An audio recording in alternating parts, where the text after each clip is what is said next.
5 years ago, they placed a fragile newborn in my arms and expected me to just know what to do. No manual, no degree, just vibes and prayers.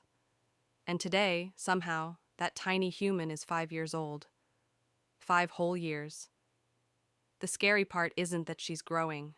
The scary part is how fast it happened, because 1 minute you're learning how to hold their head properly, and the next minute you're arguing about the color purple with a 3-year-old who thinks she runs the world. Welcome to my 5 exciting years of motherhood, a love letter from Relatables by Obangabear. Motherhood doesn't slowly happen to you, it ambushes you. And before you catch your breath, 5 years have passed. I still cannot believe it has already been 5 years. Actually, sometimes I can't believe I'm an actual parent to an actual human child. I am still very amazed at that fact. The fact that Lexie has made 5 years. Guys, 5 whole years today. Although the one thing that I have failed to get used to is the constant change in a child as every day passes. Today you have just left the hospital after having your baby. They can't sit upright and are supposed to be carried in a specific way with a long line of instructions from the midwife and doctor. I keep wondering about this part, since you know so much about how to keep them comfortable and alive. Why don't you stay with them and I will just come and visit you guys and take them when they can now handle themselves? Because I'm wondering, why are you giving a fragile newborn human child to this 28-year-old first-time mother with no professional knowledge or experience? Anyway, they give you the child whether you like it or not, and the next thing you know, this new human being is latching onto your chest and sucking like there is no tomorrow, and you keep wondering where they even learnt the skill from. Before you know it, the next thing you know, they have colic, and you have to suddenly turn into a pediatrician with the help of you mom, sister, aunt, grandmother, or slash brothers, like in my case, and in less than 5 hours, you are a professional herbalist mixing tomato juice to give the new human being, or you are an experienced pediatrician knowing exactly what to give the baby, as you get the grip of handling colic. The next thing you know, they are teething, and in seconds, you need to change your specialization to pediatric dentist very fast and find solutions to reduce the discomfort caused by teething. And as a former herbalist, you were used to giving baby tomato juice or fish oil, and the colic would stop. But as a pediatric dentist, you have just discovered that you cannot stop teething, so you buy chewing rubbers or cheek rollers. And as you are just getting a hand of it, the next thing you know, they have some 2 sharp front and 2 lower front teeth that are as sharp as a hospital shring. Those things can penetrate your skin in seconds. At least that's what I believe. They are so painful, especially when you forget your fingers in their mouth. And again, before you know it, the next thing you know, they are trying to crawl and reach out to extremely dangerous things and places. Then they start to stand on their own and walk. Then, before you know it, you can finally have a kind of normal conversation with your baby after several months of the desire to properly understand what your baby has been trying to communicate with you for over a year.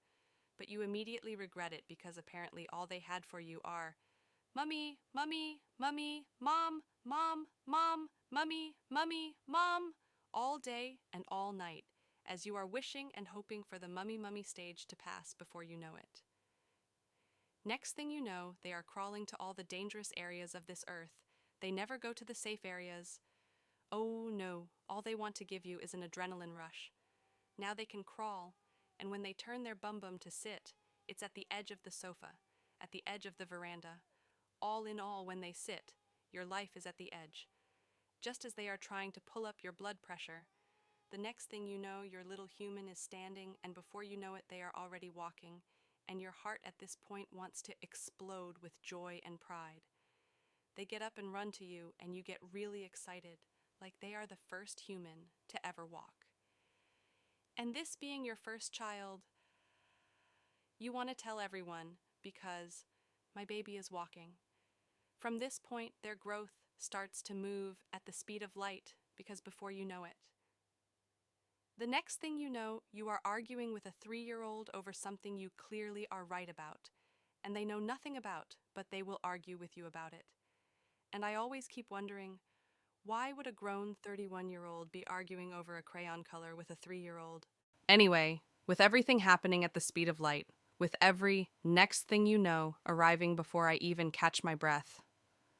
Today I pause, because somehow, in between the colic and the teething, the crawling off dangerous edges, the walking like she invented it, and the endless arguments over crayon colors, 5 years happened.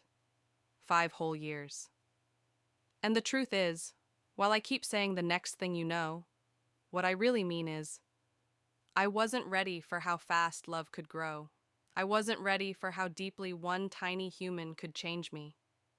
5 years ago, they placed a fragile newborn in my arms and trusted me, a confused, overwhelmed, slightly dramatic 28-year-old first-time mother, to keep her alive. Yet I could barely keep myself alive during pregnancy because I was fainting left, right, and center. And I kept wondering, are you people sure about this? Like, are you sure about this thing you are doing? But somewhere between the sleepless nights and the panic Googling, between the "is this normal" phone calls and the whispered prayers at 3 a.m., something shifted. I grew. I stretched in ways I didn't know were possible. I became softer and stronger at the same time. I learned to function on no sleep and still show up with love. I learned that fear and joy can live in the same heart. I thought I was raising a child, but in truth, she was raising me too. Teaching me patience when I wanted to snap. Teaching me presence when I wanted to rush. Teaching me that success isn't just career milestones or money in the bank. And when I act in contrary to what I tell to do, she will be very quick to remind me that what I'm doing is not allowed. And sometimes it's just hearing "Mummy" shouted from the other room like you're the most important person in the world. And today, I look at this bold, funny, opinionated, intelligent 5-year-old, and I can't believe we made it here. She didn't just survive, we did. Through the learning curves, through the doubts, through the moments I questioned myself, through the silent tears no one saw. 5 years later, my heart walks outside my body every single day and calls me Mummy. Happy 5th birthday, my little human, even though we are already 3 months into it. You are my greatest plot twist, my loudest blessing, my most beautiful responsibility. And even though you argue with me like a qualified lawyer over the color purple, I would choose every single next thing you know all over again. I am looking forward to more years of the next things that I have no idea about or how to go about them, because with you I can get through anything. Thank you for watching. Please remember to like, comment, share, and subscribe. Have a marvelous week, and may God bless you.